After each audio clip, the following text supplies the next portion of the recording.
Hey guys, আসসালামু আলাইকুম। স্ক্রিনে যে এডিটটা দেখছেন আপনারা, এরকম এডিট কিভাবে আপনি করবেন, জাস্ট স্ন্যাপচ্যাট দিয়ে এই এডিটগুলো করতে পারবেন। আপনার ফোনে থাকা নর্মাল যে কোনো ফটোকে আপনি স্ন্যাপচ্যাট দিয়ে এরকম হাই কোয়ালিটি এডিটিং করে ফেলতে পারবেন। আপনি যদি চান এডিটিংগুলো শিখতে, তাহলে ভিডিওটি আপনার জন্য। ভিডিওটি 1 থেকে 2 মিনিট দেখে জাস্ট এডিটিংগুলো আপনি শিখে নিতে পারেন।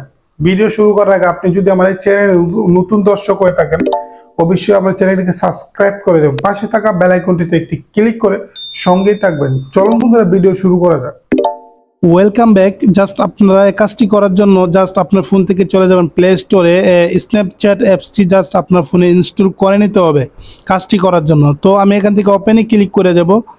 ওপেনে ক্লিক করলে এরকম একটি ইন্টারফেস, আপনি যে ফাইলে আছেন এই ফাইলটা সিলেক্ট করবেন এবং আপনার যে ফটোটা আপনি এডিট করতে চান এই ফটোটাকে জাস্ট আপনি এখান থেকে সিলেক্ট করে দেবেন।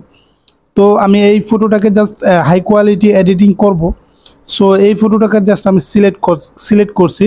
তারপরে এখানে টুলস অপশনে ক্লিক করে এখানে উপরে একটি অপশন দেখতেছেন ক্রক্সে জাস্ট আমি ক্লিক করে যাব।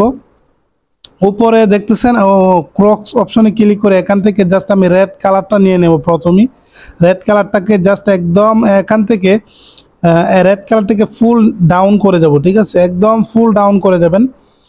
তারপরে জাস্ট আমি আরেকটি কালার নিয়ে নেব গ্রিনটাকে জাস্ট আমি একটু নিচে নিয়ে আসব।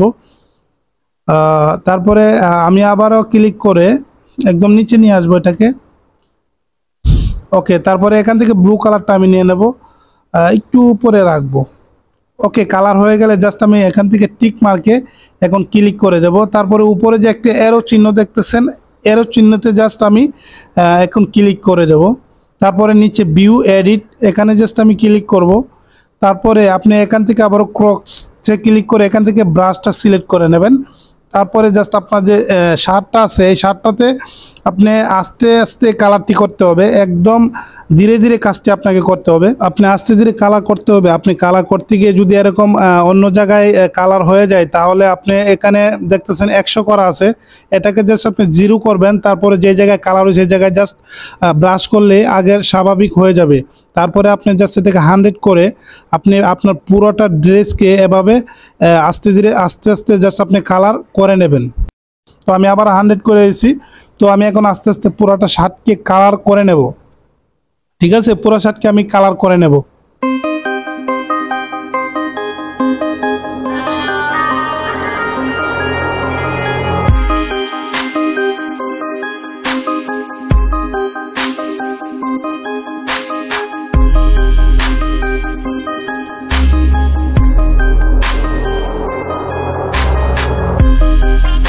ওকে বন্ধুরা, আমার কালার হয়ে গেলে জাস্ট আমি এখান থেকে টিক মার্কে সিম্পলি ক্লিক করে দেব। ওকে, টিক মার্কে ক্লিক করে একটু ব্যাগে চলে আসবো। এখানে আবার টুলস অপশনে জাস্ট আমি এখন ক্লিক করে দেব। ওকে, টুলসে ক্লিক করলে একটু নিচে চলে আসবো। এখানে ডাবল একটি অপশন দেখতেছেন একদম নিচে, ডাবলে জাস্ট আমি ক্লিক করব এবং এখানে একটি গ্যালারি অপশন দেখতেছেন, এখানে জাস্ট ক্লিক করব এবং আপনার গ্যালারি থেকে আমি আমার একটা ব্যাকগ্রাউন্ড নিয়ে নেব। ব্যাকগ্রাউন্ডটা জাস্ট আমি এখান থেকে সিলেক্ট করব। বন্ধুরা, এই ব্যাকগ্রাউন্ডটা আমি ভিডিও ডিসক্রিপশনে দিয়ে দেবো, জাস্ট এখান থেকে আপনি ডাউনলোড করতে পারবেন। সো ব্যাকগ্রাউন্ডটা এখানে নিয়ে আসার পরে তুমি এখানে ক্লিক করে এটাকে একদম 100 করে দেবেন। তারপর টিক মার্কে ক্লিক করবেন। ওকে, টিক মার্কে ক্লিক করলে এখান থেকে সিম্পলি আমরা অ্যারো চিহ্নতে জাস্ট আমরা ক্লিক করে দেব। তারপর এখানে ভিউ এডিট এখানে ক্লিক করে এখানে আবারও ডাবল এক্সপোর্টে জাস্ট আমরা ক্লিক করে দেব। তারপর এখান থেকে আমরা একটু একটু করে জুম করে আমাদের ব্যাকগ্রাউন্ডটাকে একদম ব্রাশ করতে হবে। ঠিক আছে, দেখছেন কি সুন্দর হচ্ছে, একদম ব্রাশ করে দেব। এই কাজটা করার জন্য আপনি একদম আস্তে আস্তে করবেন। আমি জাস্ট এখন ব্রাশ করে নিতেছি।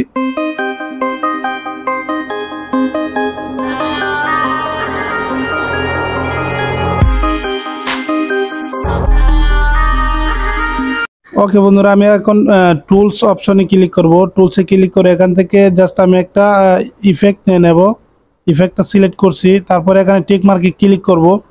তারপরে উপরে যে অ্যারো চিহ্ন আছে এখানে জাস্ট আমি ক্লিক করে ভিউ এডিটে ক্লিক করব। ঠিক আছে, আবার ডাবল অপশনে ক্লিক করে এখান থেকে এটাকে 0 করে দেব। হ্যাঁ, এটাকে একদম 0 করে দেব। তাহলে আমার শরীরের উপরে যে আমার ফটোর উপরে যে ইফেক্টগুলো পড়ছে এগুলো জাস্ট আমি এখন রিমুভ করে দিতেছি। দেখতেছেন এগুলা জাস্ট আমি একটু রিমুভ করতেছি। আমার ফটোর উপরে যে ইফেক্টগুলো ছিল ওগুলো জাস্ট আমি রিমুভ করছি, বাইরেগুলো থাকবে। তো জাস্ট আমি এখান থেকে হয়ে গেছে আমার এখানে একটা রিমুভ অ্যাপ্লাই করা হয়ে গেছে। টিক মার্কে ক্লিক করে এখান থেকে জাস্ট আমি আমার ফেসটাতে এটা আমার ফেসটাতে সিলেক্ট করব এবং এটার ব্রাইটনেস একটু বাড়িয়ে কমিয়ে একটু ঠিক করে নেব, ঠিক আছে, একটু অ্যাডজাস্ট করে নেব। তারপরে আমার ব্যাকগ্রাউন্ডটা দেখা গেছে একটু অন্যরকম, আমি একটু ব্যাকগ্রাউন্ডের কালারটা একটু কড়া করতে চাই যেন একটু ফটোটা একটু সুন্দর হয় সেজন্য। তো এই কালারটাও জাস্ট আমি এখন ঠিক করে মোটামুটি ঠিক হয়ে গেছে কালারটা। এখন মোটামুটি আমার ফটোটা এডিট হয়ে গেছে। তো এখন আপনি বিফোর আফটার দেখতে পাবেন, বিফোর কিরকম ছিল আফটার কিরকম আছে। অলরেডি আমি ফটোটাকে হাই কোয়ালিটি এডিটিং করে ফেলছি। দেখেন আমি এখন ক্র্যাশ করব এবং আমার ব্রাশটা অ্যাপ্লাই করব, তখন আমার যে এখন বর্তমান বিফোর ছিল এখন আমি আফটারে কি হয়েছে এটা জাস্ট এখন দেখতে পাবেন। আমার ফটোটা পুরাপুরি এডিট হয়ে গেছে।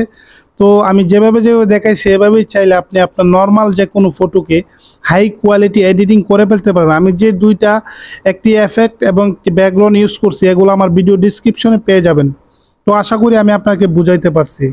তো বন্ধুরা, অ্যাকচুয়ালি যদি আমার ভিডিও আপনাদের একটু হলে ভালো লেগে থাকে অবশ্যই ভিডিওতে একটি লাইক করে দেবেন, ভিডিওটি শেয়ার করে অন্যদেরকে দেখার সুযোগ করে দেবেন। বিদায় নিচ্ছি, দেখা হবে নতুন কোনো ভিডিওতে। ততক্ষণ সুস্থ থাকবেন, ভালো থাকবেন, আল্লাহ হাফেজ।